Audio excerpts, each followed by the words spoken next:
আমি আমার স্বামীর কাছ থেকে লুকিয়ে রেখেছিলাম মাত্র কয়েক ঘন্টা আগে আমি 127 কোটি টাকারও বেশি জিতেছি। আর সেই রাতে আমি ওর চোখের দিকে তাকিয়ে বলেছিলাম আমার চাকরিটা চলে গেছে।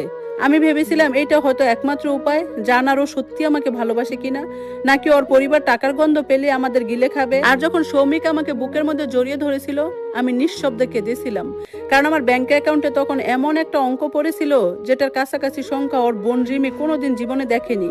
তবুও সেই পরিবারের চোখে আমি তখনও ছিলাম শুধু বোঝা, যে নাকি স্বামীর টাকায় বেঁচে আছে। লটারির টিকিটটা আমি কিনেছিলাম আমাদের এলাকার ছোট্ট একটা দোকান থেকে, যে দোকানে মোবাইল রিচার্জ করা হয়, সিগারেট খোলা বিক্রি হয়, আর সারাদিন পোড়া কফির গন্ধ ভাসে।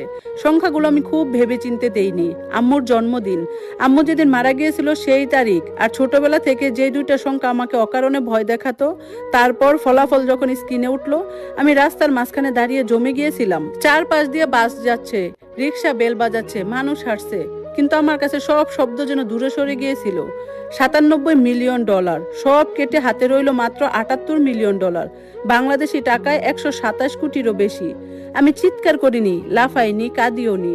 আমার মাথায় প্রথম যে মানুষটার কথা এসেছিল সে হলো রিমি, সৌমিকের বড় বোন। কারণ সৌমিক যদি জানতো তাহলে রাতের খাবারের আগেই রিমি জেনে যেত, আর রিমি জানলে তার স্বামী রাজীব সেই চেনা মিথ্যা হাসিটা নিয়ে হাজির হতো। কখনো বিউটি পার্লারের জন্য টাকা, কখনো নতুন ব্যবসার জন্য, কখনো ধার সুদের জন্য।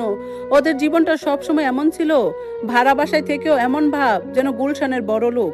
তাই আমি সোজা বাসায় ফিরিনি, প্রথমে ব্যাংকে গিয়েছিলাম, নতুন অ্যাকাউন্ট খুললাম, নতুন সিম কিনলাম, টাকাগুলো ধাপে ধাপে ট্রান্সফার করলাম, সবকিছু নিঃশব্দে। তারপর রাতে বাসায় ফিরলাম, দরজা খুলতে দেখি সৌমিক রান্নাঘরে দাঁড়িয়ে পুরনো একটা অ্যাপ্রন পরে ডাল নাড়ছে। আমাকে দেখে হাসলো, এই তো আজ না ওভারটাইম ছিল।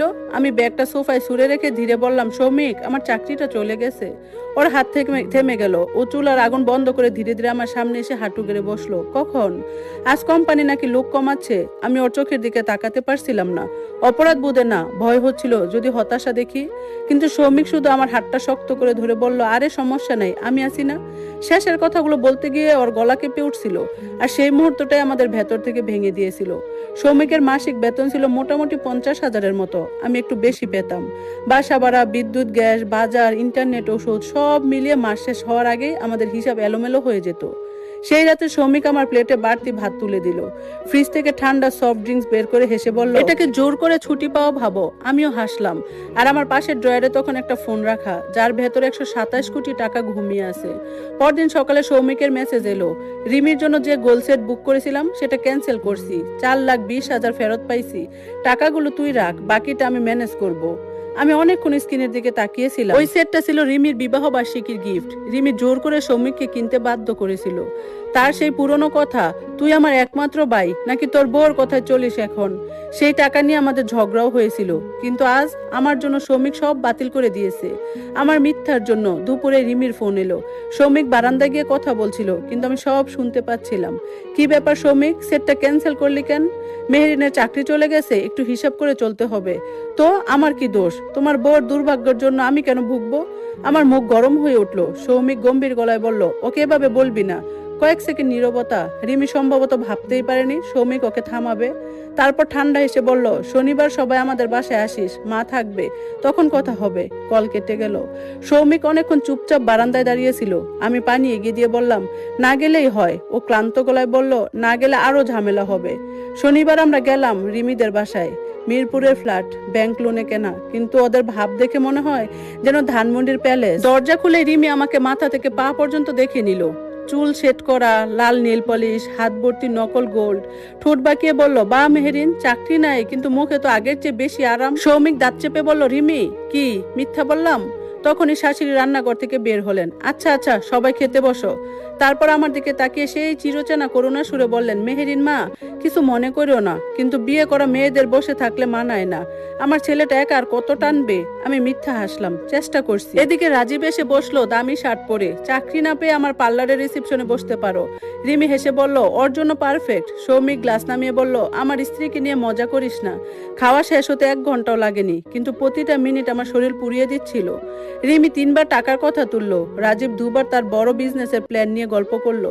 শাশুড়ি বারবার দীর্ঘশ্বাস ফেললেন। শুধু সৌমিক পুরো সময়টা টেবিলের নিচে আমার হাত শক্ত হয়ে ধরে রেখেছিল।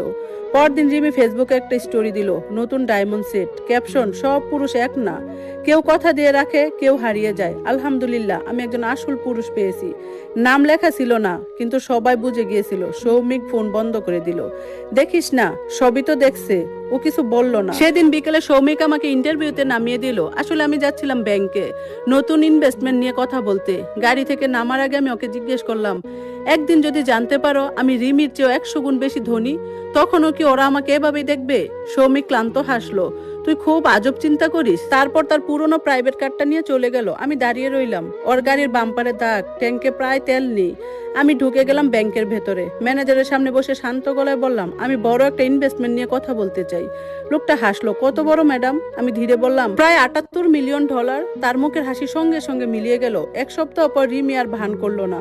ফ্যামিলি গ্রুপে ছবি পাঠালো, ব্যাংক স্টেটমেন্ট, ক্রেডিট কার্ডের বকেয়া, লোনের কাগজ। সৌমিক 30 লাখ টাকা লাগবে, রাজীবের নতুন ইকুইপমেন্ট কিনতে হবে। তুই ভাই হয়ে এত স্বার্থপর হইস না। তোর বউ তো বাসায় বসে আছে, কিছু টাকা নিশ্চয়ই জমাইছে। সৌমিক কোনো উত্তর দিল না, কিন্তু রাতে দেখি বারান্দায় একা বসে আছে, হাতে বিলের ফাইল। আমি পাশে গিয়ে বসতে বলল, মা বলছে রিমিকে সাহায্য না করলে আমি নাকি খারাপ ছেলে। আমি হালকা হেসে বললাম, আর আমি? সৌমিক আমার দিকে তাকালো, কিন্তু কোনো উত্তর খুঁজে পেল না। সেই মুহূর্তে আমি বুঝলাম, ওরা সাহায্য চায় না, ওরা চায় নিয়ন্ত্রণ। কয়েকদিন পর রাজীব সবাইকে দাওয়াত দিল গুলশানের একটা আভিজাত রেস্টুরেন্টে। বলে নতুন বিজনেস পার্টনারশিপ উদযাপন হবে। কিন্তু আমি সত্যিটা জানতাম। ব্যাংকে একজন স্টাফ আমাকে আগেই বলেছিল, রাজীবের পার্লারগুলো প্রায় ডুবে